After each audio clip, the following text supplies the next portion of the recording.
Okay guys, in class today what we are going to wind up doing is an oil change on a Ford Ranger. But let me just show you the lift points on it. So on a Ford Ranger we need to put these extensions and lift it on that pad. And I had to place the lift on the frame right here. So this metal piece of the car is called the frame.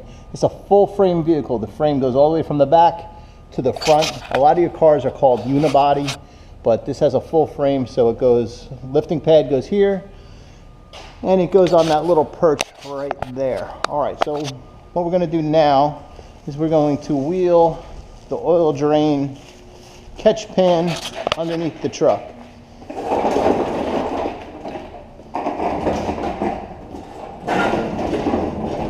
Okay, so now we have to locate what's called the drain plug, which is right there. Now, to get this not to spill, I'm going to lift this bowl all the way up. And I'm going to have to figure out what size that is. So I've been doing this a long time, and I can pretty much tell the size of almost any bolt. And I'm going to believe that that is a 16 millimeter. So let's see if I'm right. Yep, it's a 16. So, little fun fact that 16 millimeters metric, but in standard, a 5/8 is almost the same size as a 16. I'm going to show you a little trick to gain torque on that, because that's going to be a tight bolt, is that you can lock wrenches. I made this box wrench lock onto that open end. I put it through the loop, hold it there. I now made my wrench longer so I can break it loose. Now I'm going to move this over so when I take the bolt out, it's not going to come out and drip. It's going to come out like a stream. So I got to make sure that when I take this out, that it doesn't go too far. By the way, this is going to be a messy job. You're going to get oil on your hands. So those of you that are, say, don't want to get oil on your hands, you might want to wear like plastic gloves, like surgical gloves. So I'm turning it off the rest of the way with my open end. And now I'm going to turn it out with my fingers.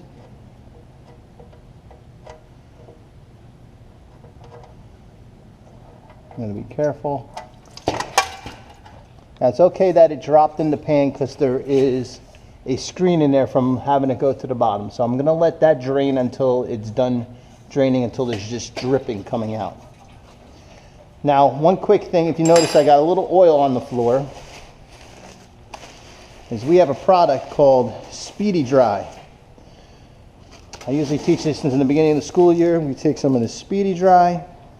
It's basically dried up clay, just like cat litter. And you sprinkle it on the oil spot, and it will absorb the oil up so we can sweep it up later, and it's not going to be that big of a mess. Okay, and I put my little scoop back into the Speedy Dry thing, and I'll be back. Okay, so my oil's done draining. So now I'm going to come under here and I'm going to start turning it in with my fingers to make sure I don't cross thread it. So I can turn it in quite a bit before it starts to get snug, and then I'm going to need my wrench after that. So right now I just have a regular box wrench on it. I should have grabbed one of my ratcheting wrenches and it would have made this a lot faster. So I'm going to keep turning it until it gets tight. Now you don't want to over tighten this. You want to make it tight, but you don't want to make it over tight, because what will wind up happening if you make it over tight is you'll strip the oil pan, and if you strip the oil pan you have to replace it. So I get it kind of to the point of that it's tight, and I give it a couple palm strikes. Alright, and it is now tight. So the next thing we have to do is replace the oil filter. Okay guys, so the next thing we're going to replace is the oil filter. So on the engine is a component that looks like this. It has threads on it, it has a gasket on it, and you need a specialty tool to take it off. So there's an oil filter wrench that I will put on, and you can see that as I turn it, that strap gets smaller, gets tight, and will allow me to turn it. So on this particular vehicle, you might not see it, but all the way in there is the oil filter. It's orange. I'm going to put my tool on it the best I can, because this is a hard one to do.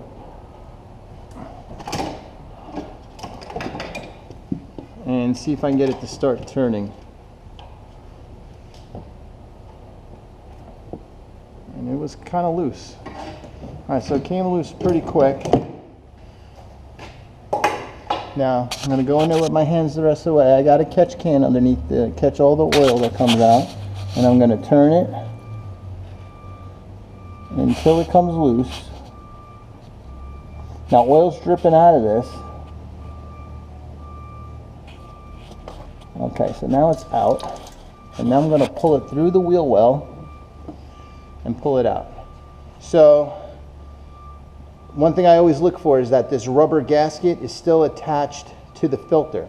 Because what happens sometimes is where it's attached to the engine, it gets stuck. You screw the new filter on, it's called a double gasket, and you start the car up with oil in it, all the new oil winds up all over the floor. So now we're going to take this new oil filter, we're going to grab some oil, and we're going to lubricate this O-ring right here. We're going to lubricate the O-ring. Now, to install it, you don't need any specialty tools. All you need is a lot of grip strength.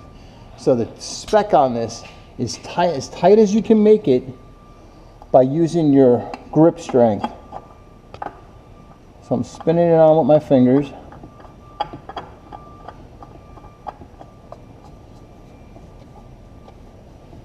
Now I'm going to get in there with my left hand because I could probably get more leverage with it. And I'm going to twist it. I'm twisting it. And now it is as tight as I can make it with my hand. Now, why you don't want to use a wrench on it? If you use this on it and that gasket swells, you are going to have to use all kinds of air hammers and chisels to get it off. All right, it won't come off. So what happens is that gasket, it's kind of swells while it's in there. It makes a nice tight fit.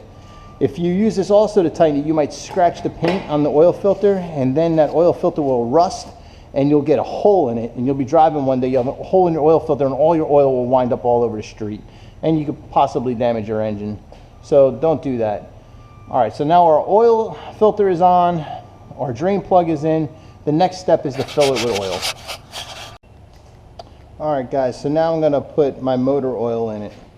Now, my car calls for 5W20, but I'm going to wind up putting 5W30 in it. My car is starting to get high mileage on it, so I want a little bit of thicker motor oil in it to take up some of the clearance of the worn parts from the high mileage on it. So I don't want you thinking like I'm making a mistake. I'm doing that on purpose. I could actually probably should have got a 1030 instead of the 5, but I decided to go 530. Also, I'm putting synthetic in it, so my next oil change, I won't have to change it for like another 5,000 miles. So this cap was right here on my engine. I'm going to wind up putting a funnel in it. My engine, when it is empty, takes 5 quarts of oil. Now, if you look right here in the container, there's 5 quarts in this whole container. I'm going to wind up putting this whole container of oil into my car and then starting it and then checking my oil when I'm finished. So I'm going to pop that little seal on the container, and I'm going to pour all 5 quarts in. Now I hold the container to the side so it doesn't do that chug-a-chug. If you hold it straight up and down, it might chug. See how it pours and it's not glugging? So if you hold it to the side, it doesn't like glug.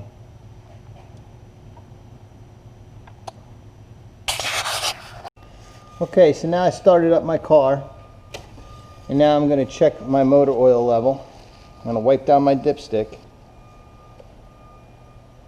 Now in the previous video we checked my oil and it was low, and then we checked it again and it was dirty. So now you can see it really well. Now I have oil all the way up to where it says max. So I got brand new oil in it and it's totally filled to where exactly it has to be at max.